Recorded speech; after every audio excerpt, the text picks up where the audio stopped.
Howdy howdy howdy.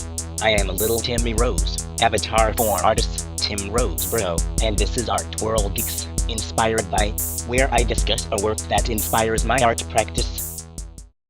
In this episode, we'll look at the 2007 installation, Lunar Excursion Module, by the artist Tom Sachs.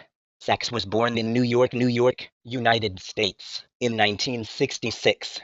The artist is known for his 2008 bronze collection, in which he created monumental bronze sculptures of iconic figures, such as Hello Kitty, and had them painted white.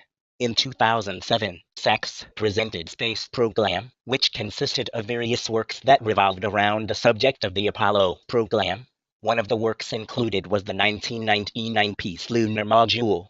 This work inspires me to look to the stars and space exploration as an influence on my own work.